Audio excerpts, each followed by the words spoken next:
So it takes an Indian to explain us what's happening tomorrow. Pretty please, what's going to happen?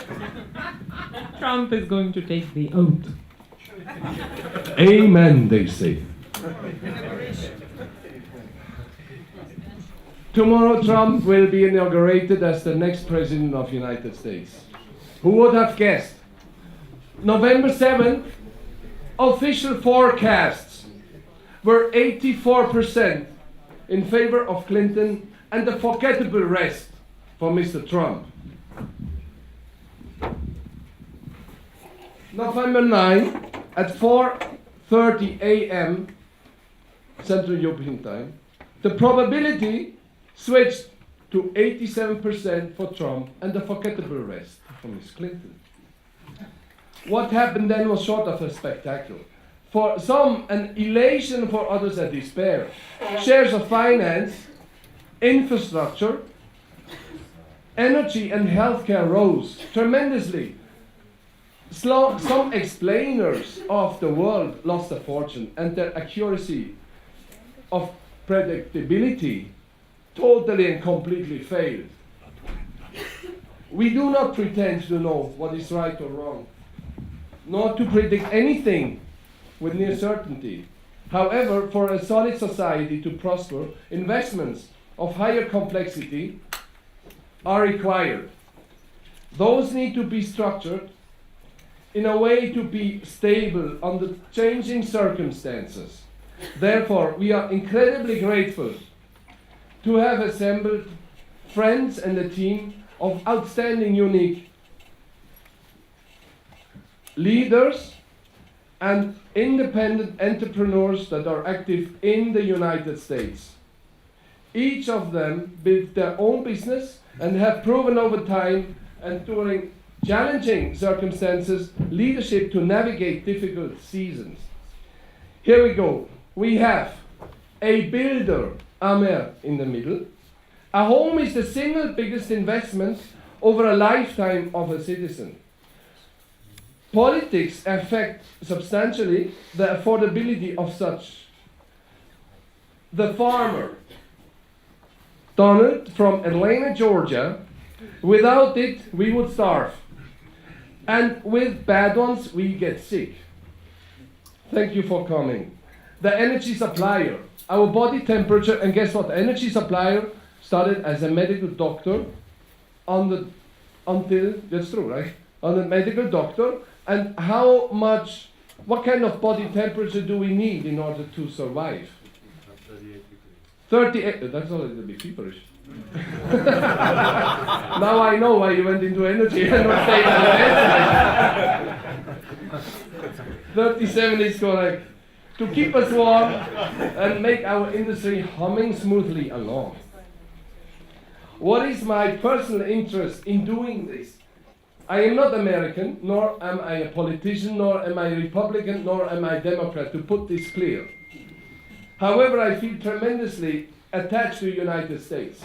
First, yeah, here we say Swiss, Chinese too, and Austrian. My parents got to know each other in Atlanta, Georgia. My first job was on a farm in Atlanta, Georgia. My high school diploma is from Jackson Hole, Wyoming. My first steps in finance happened in Wall Street. My first investments have been in Silicon Valley. So a little bit around all over the place in the United States.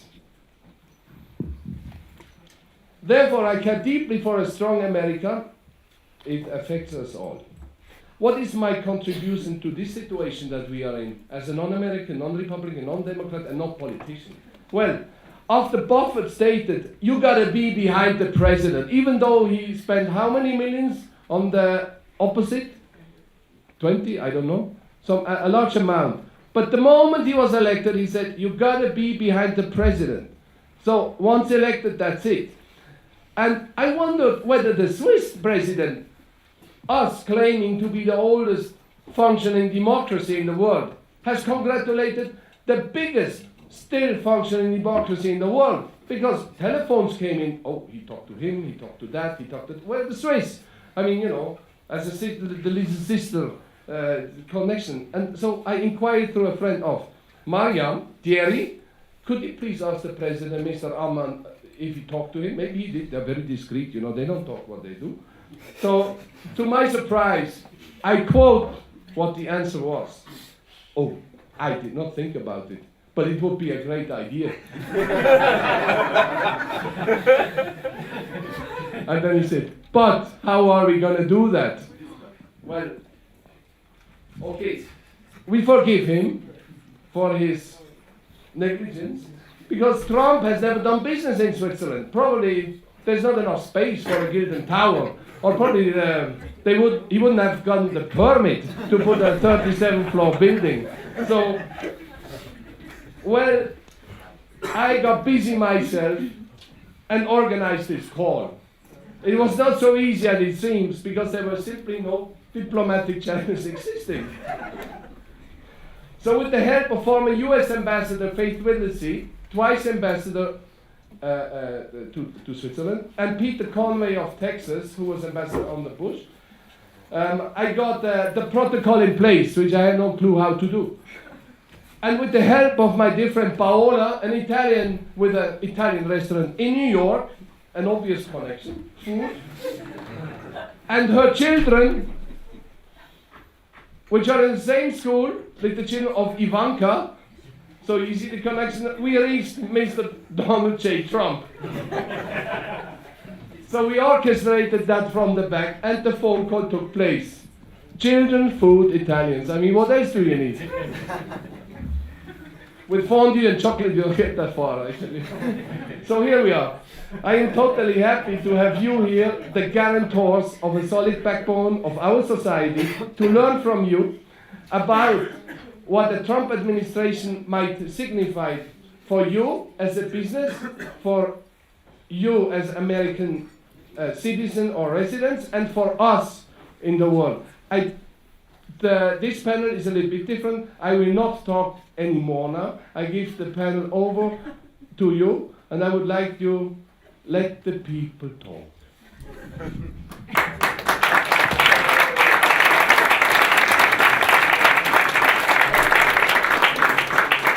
Well, welcome to everyone. We were across the street, and the three of us are not really clear what we're going to talk about. So we encourage a lot of feedback and questions from the audience. I'm basically an actor, which is why he calls me a farmer. I'm really more an entrepreneur. My bona fides are that I'm more a practical person than an ideological person on both sides. I tracked Trump for a good bit of time. I think I know what he's going to do. I think I know how it's going to come out. And as my daughter, who's in the audience, often points out to me, what I think doesn't necessarily turn out to be true. Exactly. But I think my summary is that the revisions in the tax code will not come out the way the press is saying they will. The horror shows won't happen. Trade is going to be fine. I think we see even in the last few weeks other nations coalescing around Trump and his objectives for trade. I think he's going to ignore social issues for the most part. And I think his biggest contribution is a culture change in the United States away from political correctness and away from too much attention to who's offended by what, and more to the fundamentals. Who's got a job? Can they make a living? Can they take care of their children? I think that's going to be the essence of his approach. I think it'll come out well. He's going to be controversial with the press forever. I don't know if he'll keep tweeting or not. I hope not. I think we all agree his ideas are wonderful ideas, but he needs to shut up. He needs to quit talking. I don't know if we can cover that. I suggest maybe we each do a kind of an opening, and then we'll see where it goes from there. What do you think? Yeah, that would be good. So let me see. So I looked at the cabinet. So I just said, what's the likelihood of having the good side of Trump or the bad side. And I think the bad side is really more on the ideas about trade or about keeping Muslims out or whatever, being Muslim. A little bit affected by it. So You're a Jew. It's okay for you. it's all right. Yeah. So yeah, I'm already in. So, so I'm looking, and the good side, is really everything in the interior. And when you look at the people that were picked for the administration, there's a lot of really successful businessmen, CEOs, like Wilbur Ross, like Stephen Mnuchin, Andrew Petzer, even Carl Icahn is in the administration. He doesn't need to be confirmed, but he's also been picked. And these are people who've run large companies, who've been very successful, who are independent thinkers. They're not people who are used to toe the line. They're people who used to be big influencers and make their own decisions. And I'm hoping that Donald Trump is going to listen to them. And in business, he usually is very practical, pragmatic kind of guy. So hopefully, as far as commerce, as far as trade, that he will listen to these people who are generally good people from a business point of view. And probably what I think is worse than bad policy or bad decision is no decision. And the way our country has been going, the U.S. has been going, is because of the political makeup. There's been real dysfunction in government. There was no decisions being made on budget, and we could feel it in Washington. The GSA, nobody knows what to do. And now with that kind of very decisive people in the cabinet, and with Republican control of Congress, you're going to see a lot of things happen, a lot of activity. So hopefully they'll all be on the positive side. So that's in a general opinion, that's what I feel is the positive side. Thank you. So yes, I don't live in the US or have a US passport, so maybe I have slightly different perspective, a European perspective, if you like. And I think the biggest question, which has kind of been touched on, is the difference between rhetoric and action. I mean, we know that he talks a lot, he tweets a lot, so there's definitely a lot of rhetoric there. And people are pinning their hopes on the fact that he's brought in these people, and therefore there is going to be a great deal of action. Now, whether your politics are on his side or not, somehow action moving forward is a good thing. I just have a question mark over whether that's possible. His history would seem to show he's a soloist, that he doesn't play well with others. So he's brought in this massive cabinet, or let's say historic cabinet of business people. Is he going to listen to them, or is he going to try and tell them what to do, and very quickly that might splinter? But the other thing we talked about briefly is governments, democratic governments are actually set up to be dysfunctional. There's layers upon layers, and people get frustrated with it. It's actually designed to stop people doing things very quickly.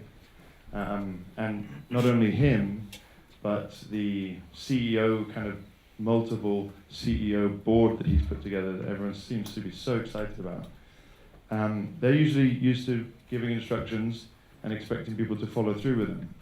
The army of civil servants that they're going to, not just he, but the cabinet secretaries are going to have working for them, may not have his opinions, may not have the opinions of Rex Tillerson, for example, and the very mechanisms that are designed as a safety mechanism. If a civil servant isn't very happy, he can use it as a handbrake. So this big talk and rhetoric, first of all, we wanted to convert it into action, but if you annoy people by talking so much, in fact, all the time, they have a system there to stop him doing anything. And I think that's going to be the interesting interplays. He and his cabinet have got to go from being business people and successful in their fields and learning diplomacy and learning how to get things done in what, very famously people said, two things you don't want to see getting made is sausages and laws. So unless some of them are sausage makers, I don't think so, but I think that's, for me, going to be the thing to watch, and I think we'll see that in the first 6 months, whether it's going in the right direction or the splintering and the swamp is drowning all of them. It would be interesting to see how it affects the different sectors of Good point, and it clearly it's going to affect some sectors more than others.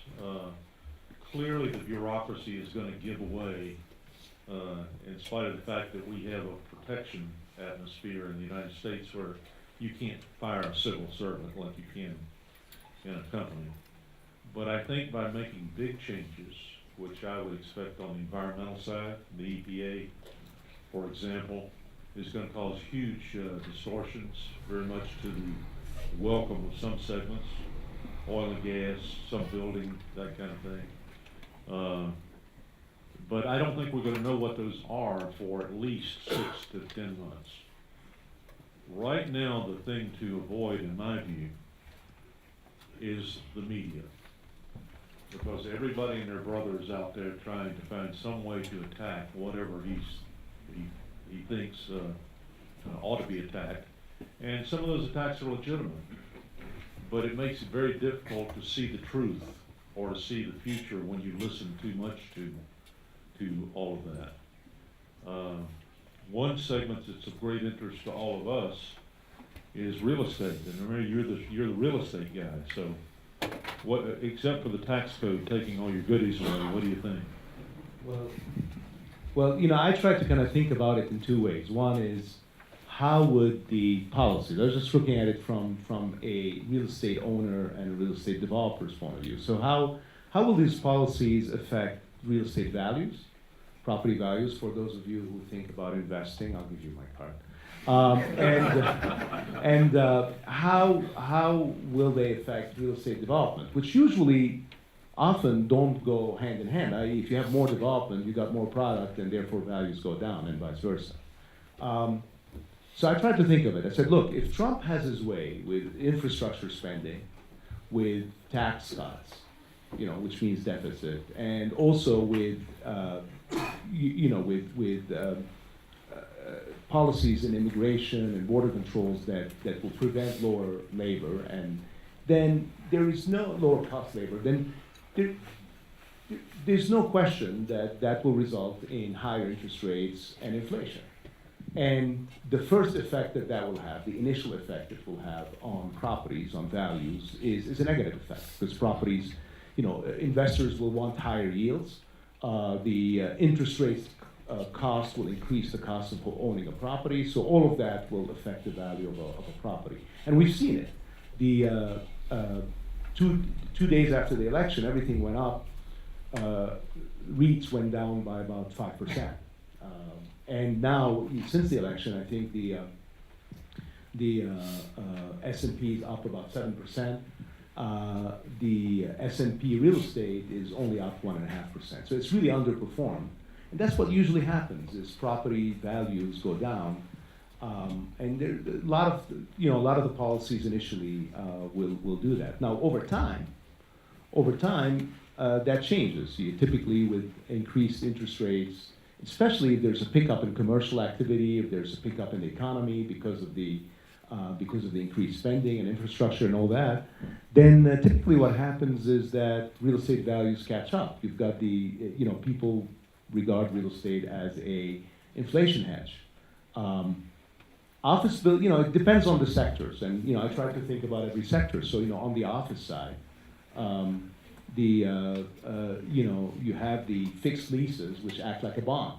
So if interest rates go up, those will go down in value, but eventually rents will go up, especially in areas that will be helped by Trump policies. So areas that have military spending, like Northern Virginia or Seattle or Southern California, those will prosper, and therefore rents will go up. Apartments adjust every year. Hotels adjust every day. So those will really benefit from commercial activity picking up. I have a lot of thoughts about that. What could really affect values homes, because you mentioned homes. You know, it's the most complex area because on one side, if you have higher interest rates, homes become less affordable, mortgages become more expensive. On the other side, if you deregulate these tough regulations that make a lot of people unable to buy homes, then that will. Yes, so that would be, and you know, I think probably the biggest factor as far as residential real estate is concerned is what happens with Fannie Mae and Freddie Mac.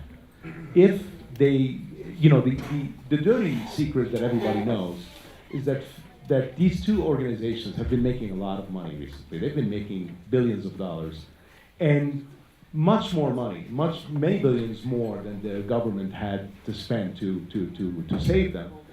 But that money is just being funneled into other government activities. So if Fannie and Freddie become private, it's likely that those profits will be funneled into the cost, because of competition, they will be funneled into the cost of buying a home, into the interest cost, and it will be good. It will be a positive thing. So these are my thoughts on real estate values. I'll cover development later because I think I've done enough. Maybe we should talk a little bit about, you know, some of the energy maybe and Yeah, I mean, you know, obviously had a lot of talk about regulation in the energy sector under the Obama administration. The EPA becoming, instead of an independent organization, becoming very politically minded. People are looking forward to that. I've just suddenly forgotten the name of the Texas governor who's been made. Rick Perry. Perry. Yeah, so we've obviously now got somebody who once, as I've just forgotten his name, forgot which department he was going to close. I didn't do that intentionally, I'm not an actor.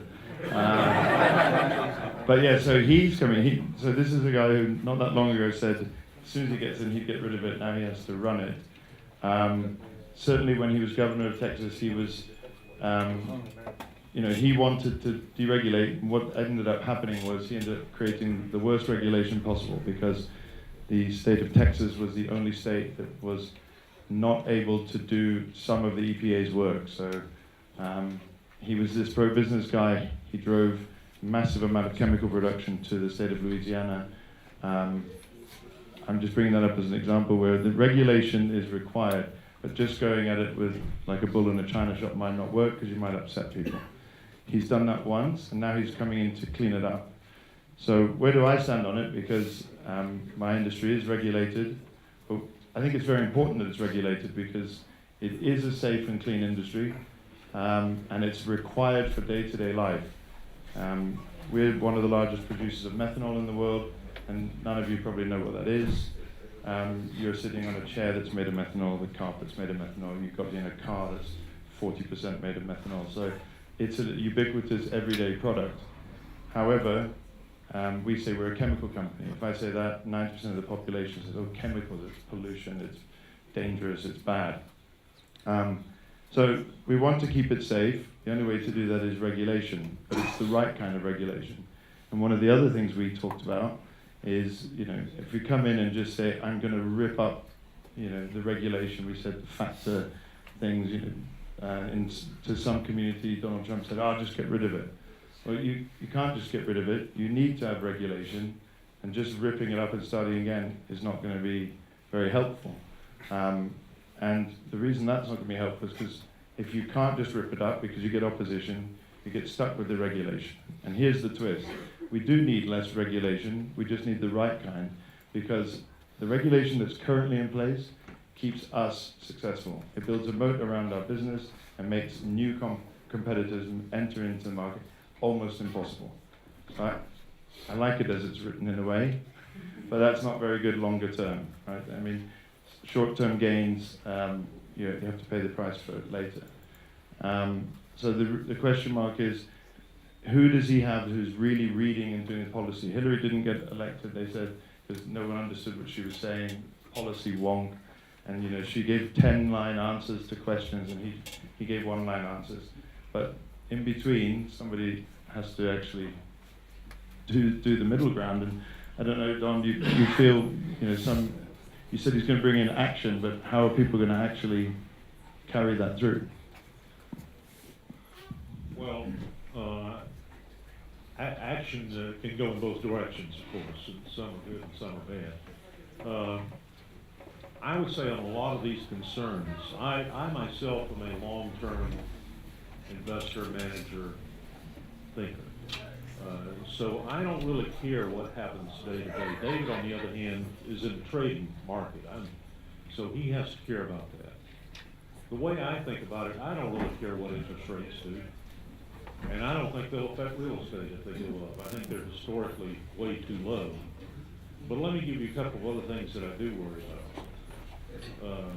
In the United States right now, young people cannot buy a home, and it's not a question of cost.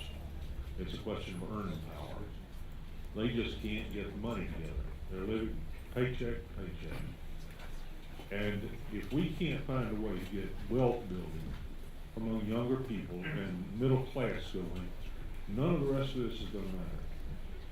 On the other end of the scale,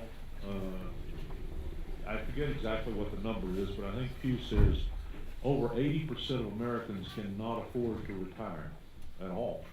They don't have the savings, they're not going to be able to have the savings, they're living more or less paycheck to paycheck. They may look like they're living very well day to day, but when the employment stops and they have to retire, the money is simply not there. And many of the analysts, Mercer's one, I was at the Mercer dinner the other night, they think about this all the time. They think that it is a massive cataclysmic problem that's not that many years out. So backing off to Trump again, I think Trump has made a lot of promises, or we all think he has. And I think what you're going to see is he's going to move heaven and earth to fulfill those promises. It's not going to be a matter of methods. It's not going to be a matter of whether he raises a tax or lowers it. He's going to try to do that. And if we don't solve our population problems, and particularly our middle class wealth building problems, you can just kiss the rest of this stuff goodbye. I don't want to be fatalistic about it, but I'm saying that's the way I feel about it looking longer term. Now, if I look through the next week, do I want interest rates to go up and kill my investment? No, I don't. But on the other hand, I don't really care about that kind of thing. I think what you're going to find out is that Trump, I have some slight relationship with some of his people. I don't really know Donald himself all that well. But I think what you're going to find out is he also is a long-term thinker. He's a patient guy. He's a guy that believes in practical solutions. That gives me hope. I have to say, if all I did was listen to him, I'd be scared to death. But I don't do that. And I think if you watch other countries and how other countries are beginning to deal with him already, China's a good example. They've modified their positions a good bit. Russia, I don't know. I think that's going to be a good guide to whether he can be successful. Real estate, I better give it back to you. I think that I think you're right. It's hard for us to know exactly how successful he's going to be. He's, as I said, internally he's put together a good team. Some of his policies we hope will not come to pass, like whether it's the wall, which I think will be built because it's one of those promises, or the trade policies, which are looser. So hopefully those will be. Already you can see a softening on the tax, where now the latest proposals are in the low to mid 20s as opposed to 15% corporate tax and some of the other things. So that's going to be debated, and it's going to take a while to be. I think it's interesting. You mentioned property. It's interesting because Donald Trump comes from property. His son-in-law comes from property. So if there is one area, real estate development is an area he understands, and it does build jobs, it does build the country. So you would think that he would be understanding that my hope, for instance, for those who want to invest in the U.S. is that with a real estate mogul as a president, that maybe we get rid of FERPTA, which is a law that was passed in the 80s, and it's also true for energy. And it's a law that was passed in the 80s that is completely useless. It just prevents people from coming in because nobody pays that tax. So it's just a tax that prevents foreigners from owning America. Like they could take the buildings and leave and go home or something. So so hopefully they can get Congress to kind of get rid of that law. And you know, the other thing that I find very, very interesting is the Trump wants to. Yes, he wants to build a lot of infrastructure, but he wants to use as much as possible private funding. And what's private funding? It's private-public partnerships, it's tax credits, it's tax increment financing. We're building, Madison Marquette, which is the company that I run, is building a large project in Washington, D.C. It's about 3 million square feet, 14 buildings on the Potomac. And that project could not have been done if it wasn't for a real partnership with the District of Columbia. And with tax increment financing, the district is basically getting bonds worth $200 million to fund the infrastructure of the project. Now, this is the public infrastructure that is needed. And by doing that, the district, one, gets infrastructure that it needs in this area, but more importantly, they get the tax receipts. That's why it's called tax increment financing, because the bonds will be paid from the tax receipts that the district gets from the extra activity, from the commercial activity on the property. And I think, you know, and the other side of it is private investors are much more efficient in spending money than government. Government is very inefficient. So if they, you know, they're going to take that money and they're going to spend it where it makes sense. And that's going to spur development. They're going to spend it on roads that get to areas that need to be developed. They're going to spend it on utilities that are needed in certain areas. So I think that will encourage a lot of development activity in the area. The financial deregulation could be also good. I think both Ross and Mushin have talked about changing Dodd-Frank. And Dodd-Frank is making it impossible for lenders to be active, but in a very small area in the capital stack. If Dodd-Frank could be lightened a little bit, not taken out exactly, but lightened, then banks could provide financing in different areas, and that, you know, not only in the traditional loans, but as preferred equity or mezz debt or whatever, you know, in different areas of the capital stack, and that would really help also spur development, spur activity, etc. So I think, you know, and lightening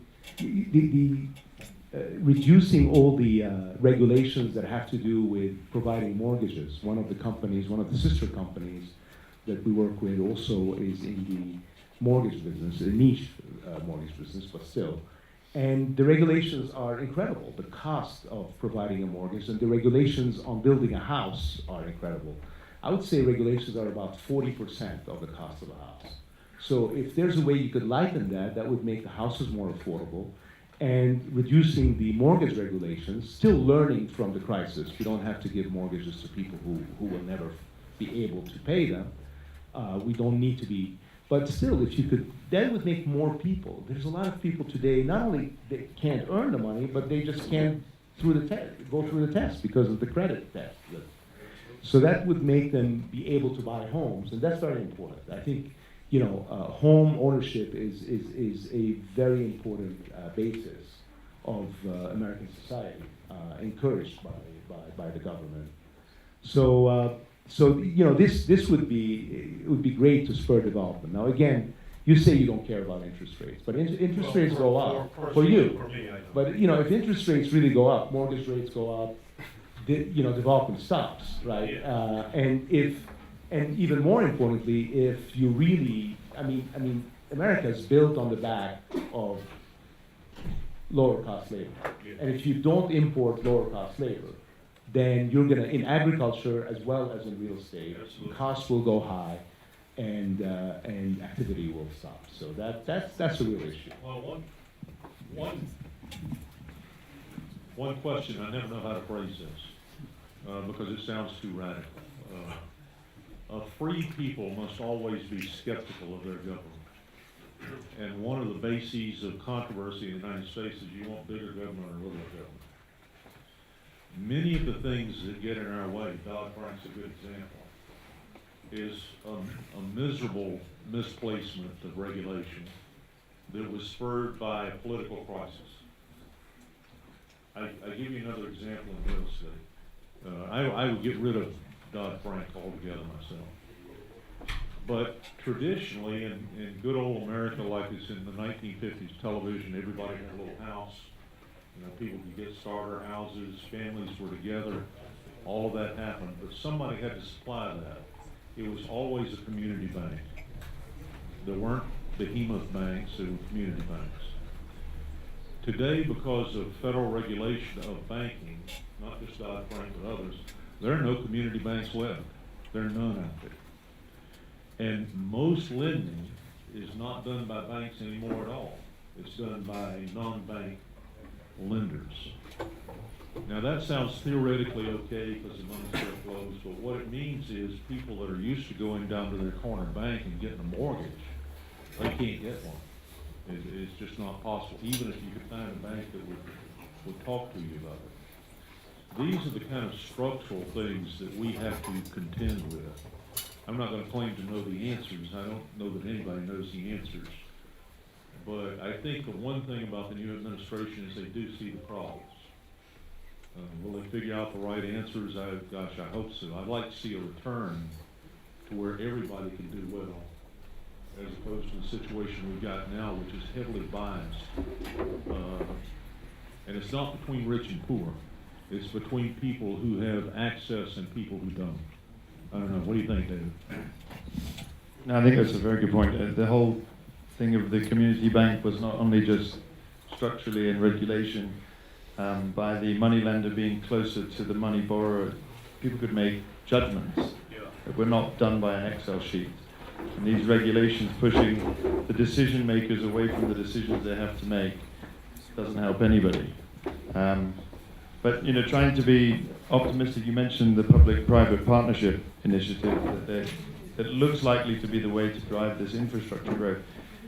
It's a great thing for two reasons. First of all, President-elect Trump doesn't have to worry about the deficit because somebody else is paying part of it. So it's a smart way to drive massive stimulus without using the tax dollar, as it were. But that the projects go in the right places, right? Your point, because the outgoing administration had a punch-on for picking winners and losers just because they thought they were right. And you know, you can argue about markets and all the rest of it, but the fact is no one person can pick winners and losers. And there were fake companies, basically, that made billions of dollars of fake profits because they were getting to build infrastructure projects that were not really required. So I think this will work, and I think this will have no opposition to it. So it's likely something that we'll see in the first 6 to 8 months, that certain projects get announced. So this is what I think is quite funny, quite interesting. This could push straight up against one of his other things. Well, actually, no one knows if he's going to put a border tax. But $500 billion of infrastructure on things like major buildings, roads, would require a 20% increase in imports of steel. $500 billion sounds like a lot. If you're talking about the size of projects that everyone's been talking about, they could announce $500 billion projects on Monday. So, you know, the next day, he's going to say, I'm going to put a border tax up. Somebody who's helped him put that initiative together saying, you can't do that, because you just make our public-private projects 20% more expensive. And probably the public part of the PPI will be the one that guarantees that if the price goes too high, the contractor doesn't have to absorb it. So the entire 20% increase in the steel cost, if there's a tariff on it, will end up getting paid for by the government. So there's these kind of vicious and virtuous circles in there, and you know, requires detailed thinking and not just big ideas. But I do think that that kind of free market thinking is the right way to go. The only question, I mean, as we've heard him say, he doesn't really believe 100% in free market. So how does that contradiction going to play out?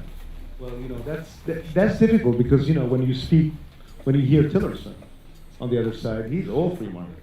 So here's your Secretary of State, and we know that the State Department isn't as influential today as it was before because they've got all these other agencies. But when you got the Secretary of State who's all pro free market, and then you've got all these other anti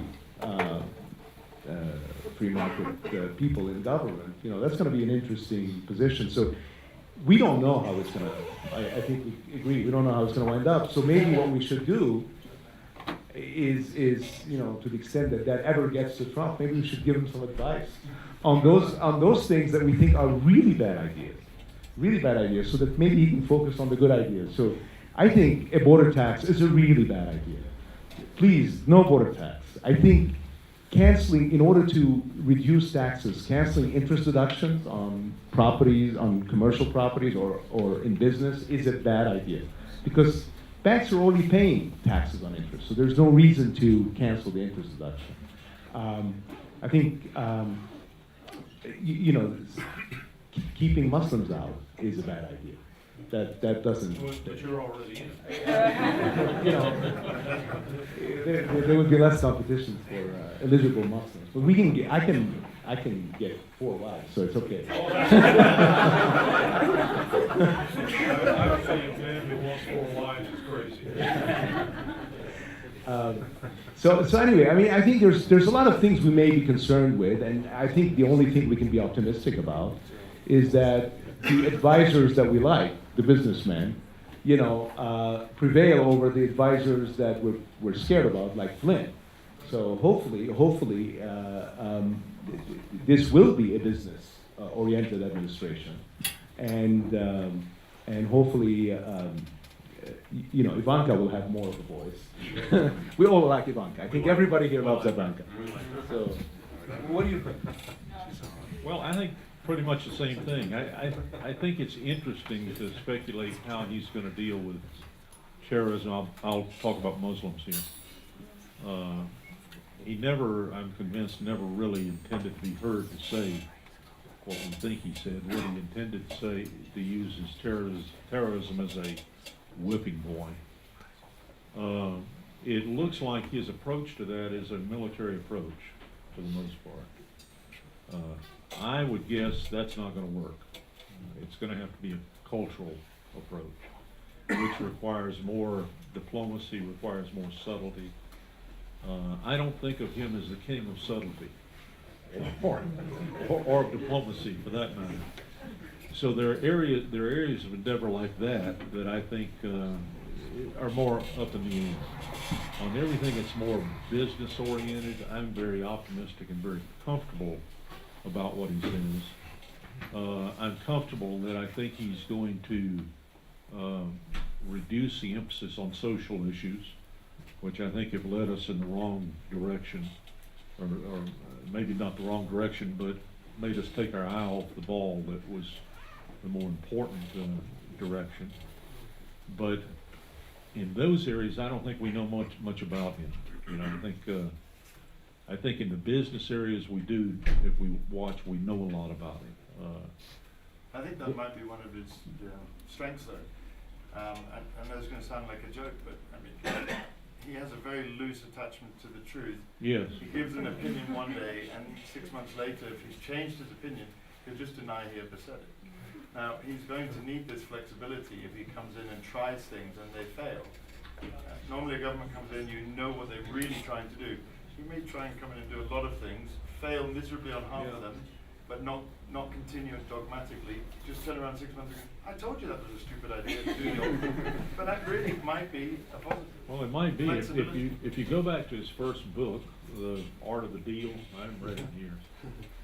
One of his basic negotiation approaches is he doesn't want to be predictable.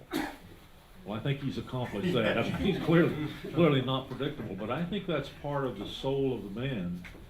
And he said during the campaign trail, he didn't want to tell people what he was going to do. Now, we can argue whether that's, morally defensible and that kind of thing, but I think that's just the way he's going to be. It's going to be a roller coaster ride. I'm pretty convinced. 4 years or 8? How long can you stay on the roller coaster? I'll tell you that after his first year. I Don't- think, you know, he's got the political sway with both the House and the Senate, and I think he'll accomplish more in the first year than anyone else has. I think one interesting question, I don't mean this in a political way, but one interesting question is whether Obama basically killed the Democratic Party. Personally believe he did. The Republicans picked up a huge majority of all the, not just of the Senate and House, the state houses, the legislatures, the mayors. Right now, the Democratic Party is very shrunken in size. It can't find its way at the moment. It's given to criticism more than anything else. It's vital for our country to have at least a two-party system. Many argue we should have 3 or 4 parties. But I think there's a chance he's going to try to help rebuild the Democratic Party too. You see him reaching across the aisle and talking to people, and we may come out of this thinking he's much more reasonable than we think that he is. We can't think less, right? Well, I think he's more reasonable than the Scottish. Donald, would you suggest that he's not only a builder of beautiful walls, but also of a new, beautiful Democratic Party? I think he will wind up helping the Democrats in a very roundabout way. Roundabout way. I think the other thing to look out for is that a lot of what has come out in the election really is not Trump. It's the people in America who drew this vote. Trump simply had a much better campaign organization. He used much better big data analytics, and the Democratic Party was just lazy. They just didn't do a lot of campaign because they thought they had it in the bag. So I think a lot of the results that we may criticize or applaud for here now is really not so much this one person as it is the will of the people.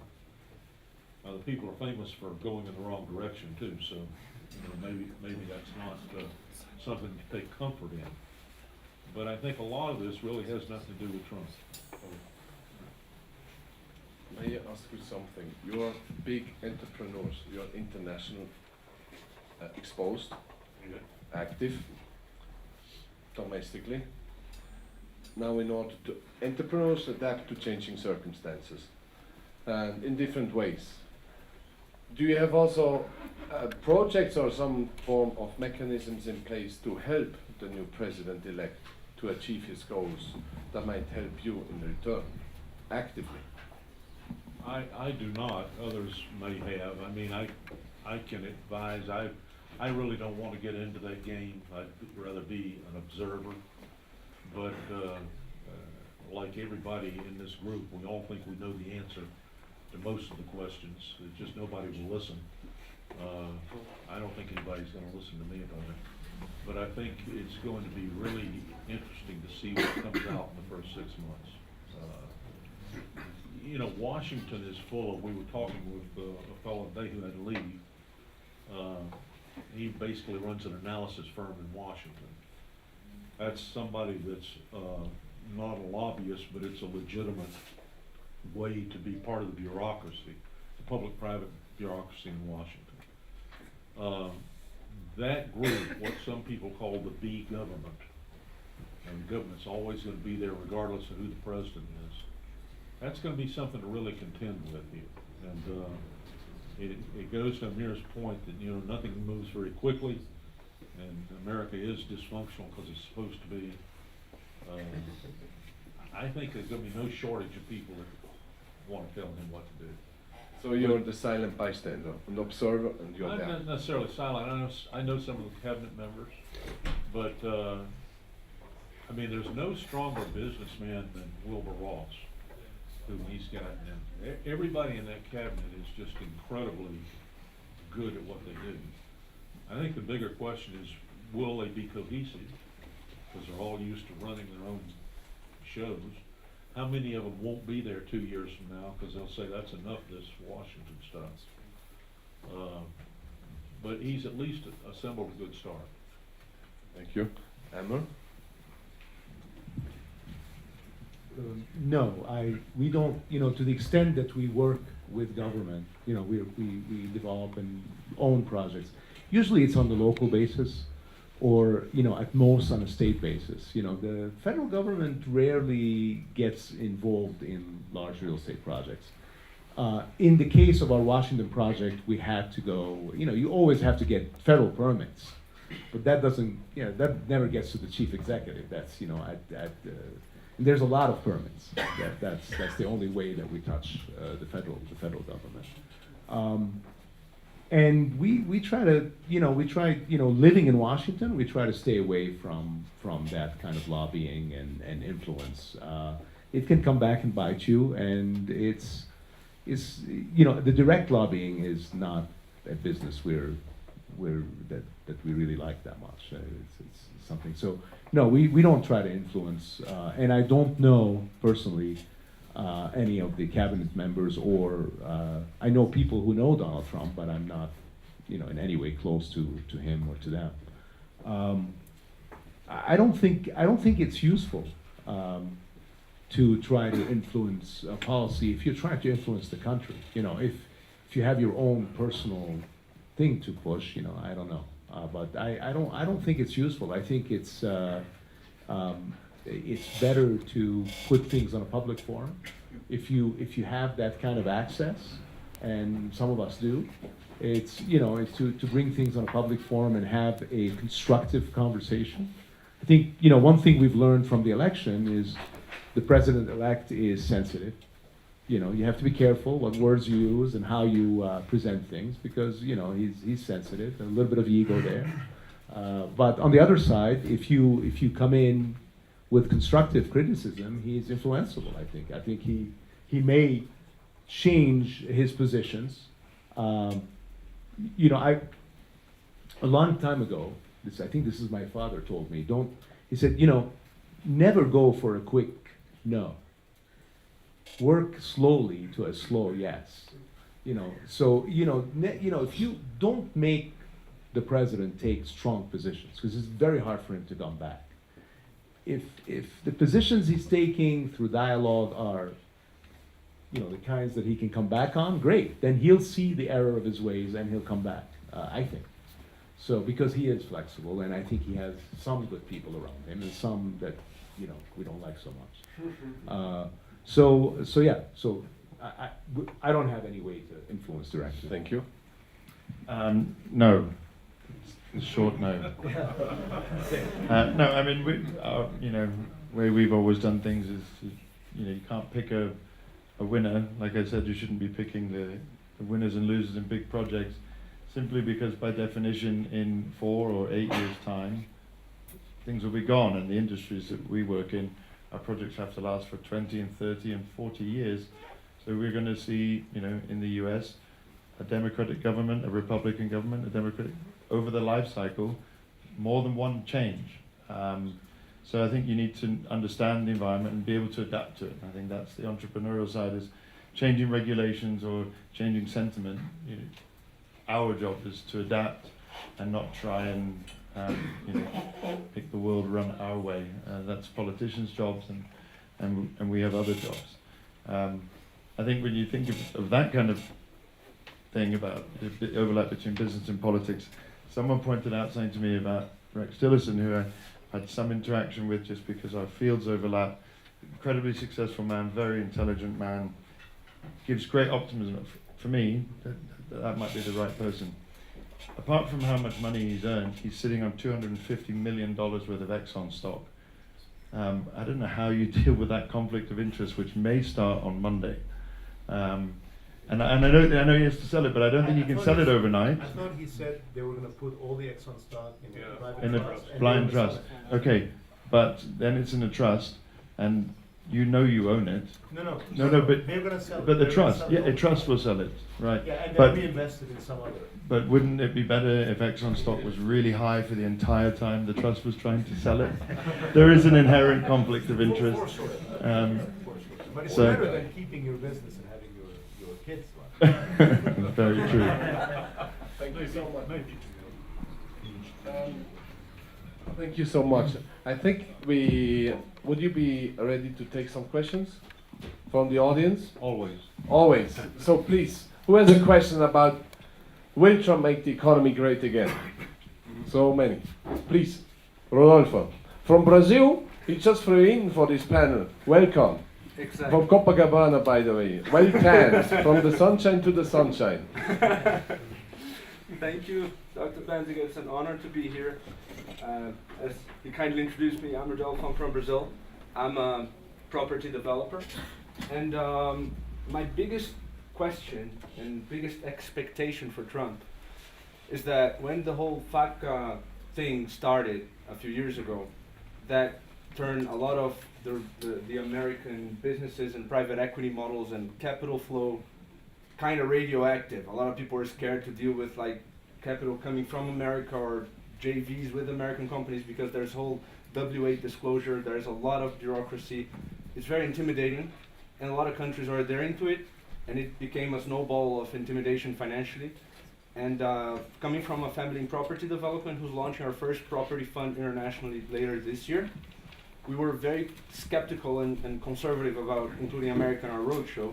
But then comes in Trump, and he's like, listen, we're definitely changing FATCA, and that will definitely change how money flows in the world. Not only will probably empower the dollar, but we have expectations that American money is going to start like flowing more freely again. And Trump is definitely a champion of this international cross-Atlantic investments. And that, I would like to know your opinion on that. Well, I think that's right. I think it goes to a deeper question. FATCA came in largely as a political reaction to a feeling in the country that Japanese interests were buying up everything we had. Big buildings. It wasn't America anymore.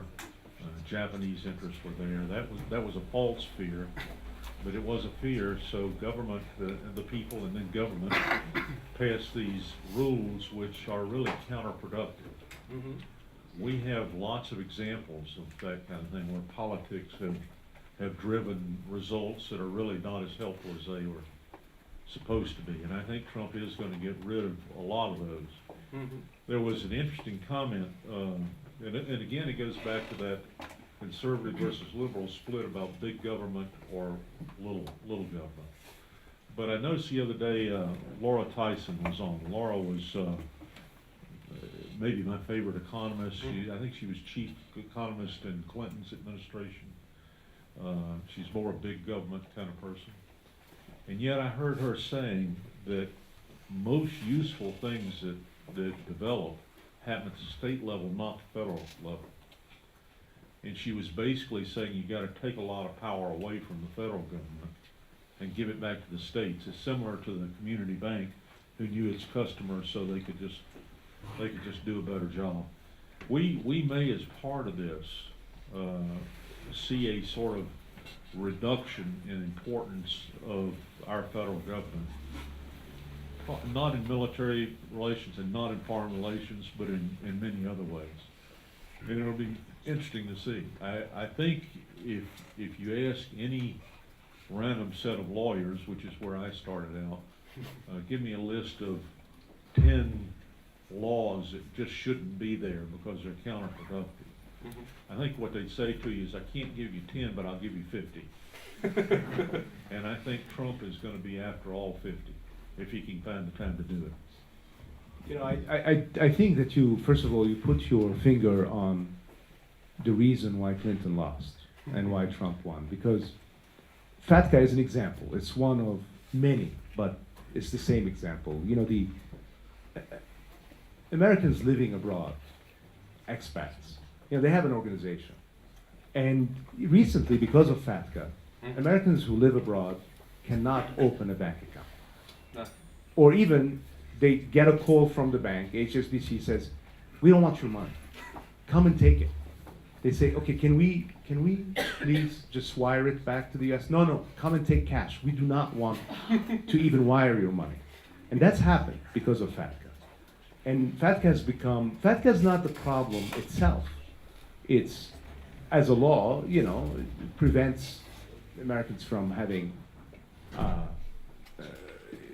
you know, why does the government want to know if you have deposits outside the U.S. or not? I don't know, but at least it's trying to find if there's people who are making money outside or money laundering or anything like that. But it's really the regulations and the way that it's being implemented that's just become a pain for everybody.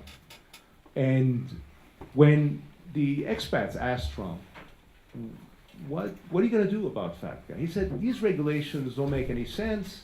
I'm going to change them. Now, is he going to change them? I have no idea. Is he going to be able to? Who knows? But at least that was his answer. When they asked Hillary Clinton, what are you going to do about FATCA? She gave him a 10-line answer, which I didn't remember by heart, but it's shocking. We really care about our expat population and about how they get affected by regulations and by FATCA. It just went on. And their conclusion in their magazine was, oh, that means nothing's going to change. And that's the case with everything. She couldn't give a straight, simple answer to any question. And I think she was just not a likable candidate, and she lost because of that. So hopefully FATCA has become impossible for everybody. I'm optimistic, but I think maybe too much has happened already, and the regulators in the other countries are now using it also. It's just become, it's much harder now to transact as an American company outside the U.S. than it is in the U.S. They don't. There's no FATCA in the U.S. Next question. Another one? Yes. Go ahead. If we do look at real wages for the middle class, they've been stagnant for almost 30 years. A lot of the policies seem inflationary in nature, which might erode the middle class further. Will President like Trump and his policies actually disadvantage the middle class further than they are now? Unfortunately, I'm stuck holding the microphone on that one. It's a highly technical question. I think definitely not my area of expertise, but the question was, will Trump make the economy great again? And I think one of the interesting questions there is, what do you mean by the economy? Right? An economist, the economists will say exactly what you're saying. The question is, what is the time frame for that damage to happen? And I mentioned 4-8 years. If that's right, we will not notice it during a 4-year Trump presidency. If he only lasted 4 years, for whatever reason, he thought he did a great job and he retires after 4 years, but you won't see it because all of the stimulus that leads to this inflationary pressure will do nothing but buoy markets. There'll be exuberance in the financial markets. The perception of inflation will cause people to rush into real estate markets, make more investments. Asset prices will go up. All the big projects will drive wage growth because, by the way, you already have full employment, so the only way up here is wage growth. So initially, yes, interest rates might rise and the perception of inflation is there, but wages will rise. So to start with, no, it's going to do what Don hopes. The problem is if it isn't managed, and a hawkish Fed doesn't seem to help that one, then we could see another asset bubble, whether it's in real estate or financial market or both, or like every time. But the fact is, I think initially, if it's successful, no, it's going to help. Going to see real wage growth. The problem is it may have a whiplash effect on the back end. Thank you. Another one? Yes, please. I see actually in the Western world, like Europe, USA, there have been so many changes implemented by government overnight, over a weekend, which influenced a lot of wealthy people, economics, whatever, big societies, and which made everybody insecure. Whilst in Asia, China, they had over decades 5-year plans and always delivered, always stuck to it, which made everybody trust that's the way, we can go that way and will work, which gives makes the whole thing extremely powerful. And the question is? Made a big growth. And I think this can bring a lot of jobs, Because I see that much more with Trump again. And do you agree to that? Well, yeah. Will he be reliable somehow? You know, because Well, I think the Chinese model of 5-year plans hasn't worked. And it hasn't worked in Russia either. That doesn't mean it's a bad idea, it just means implementation wasn't bad. We're stuck with the fact that we re-elect our House of Representatives every 2 years. We have massive turnover at the CEO level in every, in the bulk of our countries. And we are short-termers, and we could have a 10-year plan, a 20-year plan. It's just that nobody would pay any attention to it after a while. It's a systemic problem that I just don't know how you could get around. But long-term planning, in Trump's case, he plans on long-term planning on infrastructure. That's a good idea because it takes so long. There's just no other way to do it. But would the administration change and then people change directions and they don't carry through on it? I don't know. Thank you. One last one. Yes, please. Steve from Chicago. Steve from Chicago. There was a lot of rhetoric around kind of globalization and the impact that was having on the job killer, which seemed to be kind of more looking in the rearview mirror. But it really seemed like in the forward looking, it's more automation and things of that nature. Technology has a potential to be a big job killer, or an opportunity. I'm just curious your thoughts on what Trump or the administration could look to do, or looking forward as opposed to looking in the rearview mirror, to create opportunity in that kind of environment, as opposed to stirring everybody up. And if you just have some thoughts on it. Do you want to start with that, and I'll pick up? I don't know that he can do anything. Yeah. But I think you have to get rid of the myths. We have massive unemployment. We lie to people about what it is. We tell them it's 4.5% because we ignore the problem that our labor participation rate is only about 60%, which means you've got a massive number of people out there that either can't find a job or don't want to get them. The only thing that saves the United States is we're not as bad off as most places. In Spain, you've got a 35% unemployment among young people. In Saudi Arabia, it's higher than that. Unemployment is a big problem across the country and across the world, and it's not just economic. It has to do with self-esteem, putting people on the right path, and all of that kind of thing. The people that know a lot more than I do, that just sit around and look at their neighbor and think, and there are a lot of them here at Davos, they all think the same thing. A big problem is automation is killing a lot of jobs. It's not just economics. Automation is going to continue. We don't like socialism, we like capitalism. So you got to ask yourself the question, all right, what if automation goes as far as it probably will, and you wind up with a population where a huge number of them don't have a job because there are just no jobs? How are you going to support and feed those people? That's a big philosophical question for the future. And I think a lot of the better thinkers are thinking about it now, they just don't have any answers. I think this is very interesting. First of all, I agree with you that there's very little Trump can do about creating more jobs in the short term, at least. Not by keeping Mexicans out, because they're doing the jobs nobody else wants to do. So, and it's true. I don't see automation as a problem, or robotics, which is huge right now. I think it's the next. Bioengineering is huge also. I see it as what is going to give an edge to America again. Because we're going to have the technology, we're going to be able to compete with the cheap labor by having laborless factories. Otherwise, we can't. There's no way you're going to compete with China. So I think it's going to be what improves productivity. Now the problem is then you'll have less people able to do these manual jobs. And you're going to have more of this difference that Rehan was mentioning between the poor and the rich. And that difference today is a huge problem across the world. the Gini coefficient, which is the measure, the 10% richest, not richest, but 10% highest income to the 10% lowest income, in the world is at the highest it's ever been.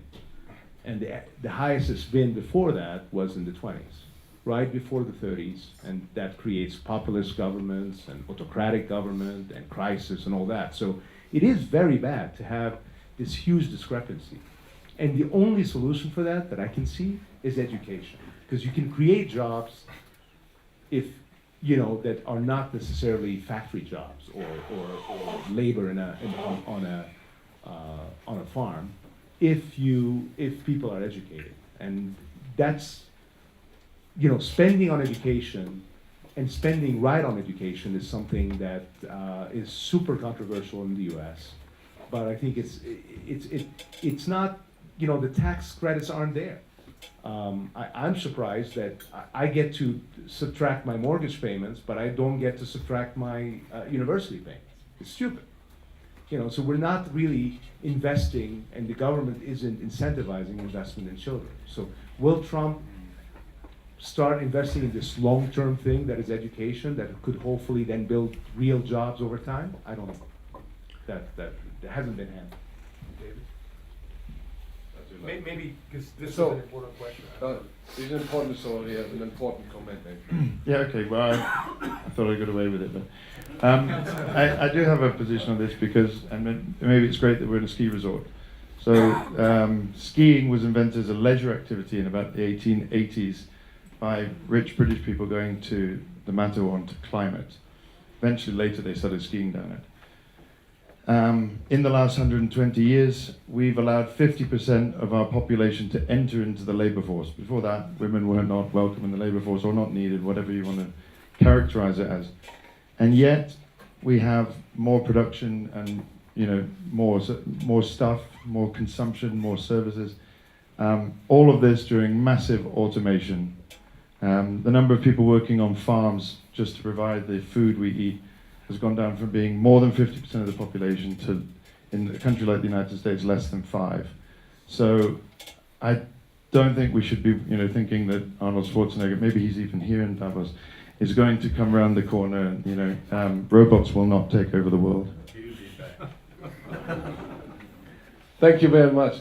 So now the most important part. We have 3 decision makers, 3 shapers and highly successful entrepreneurs. They made more right decisions than not. They are today the judges of us. 3 questions, and you judge, and we vote. Number 1, and we ask the audience, and you count. Write down, David. The votes. Question is to the audience, how many are American citizens in here? Hold up your hands. George, count. When we do ish, 10-ish. 10, what, percentage or number? No, it's about 10 or 12 hands went up. Out of how many? It's a funny businessman.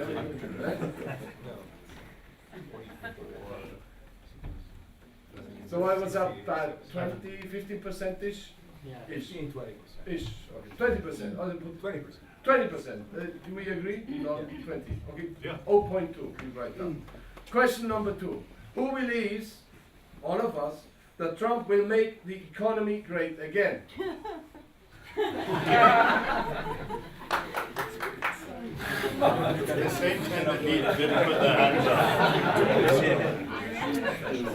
6-ish, 7-ish.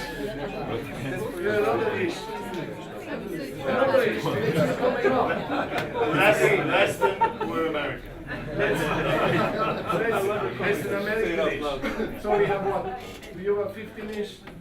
But it's interesting, none of the non-Americans. So is that the US So economy again, or let's global go. Who economy? thinks, that's the title, who will make the economy, Is that the US economy or global economy? US economy great again, hands up. U.S. economy? US economy. Right here, they're hiding here. It's like the number's double. They're double. It's about the same number again. Congress calling you. You have this. Well, it's about the same number again, but it's not the same people.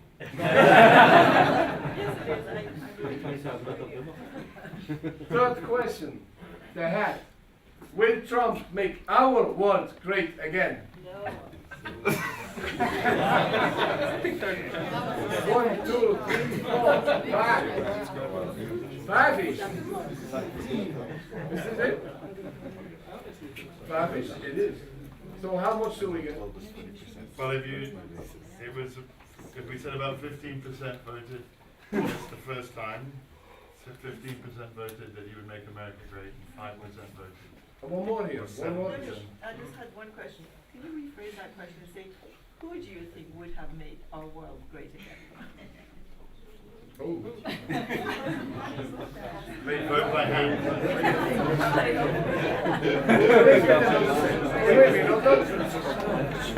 You know, 11 people answered on the first question, 12 people, 11 people on the second, and about 5 on the last one. So we got 28 people who answered positively. Absolutely. That's good. 28 Not done. More than half. Assuming we have this, what is this, 10-ish? This is actually Donald Trump kind of edition we're talking about. You gotta be behind the president. Buffett says, exactly. So, if you, okay, so you have this 15-ish or something like this overall. November 6th. What was the prediction of the probability that Trump is going to win? About the same. So let's hope that the whole thing flips around.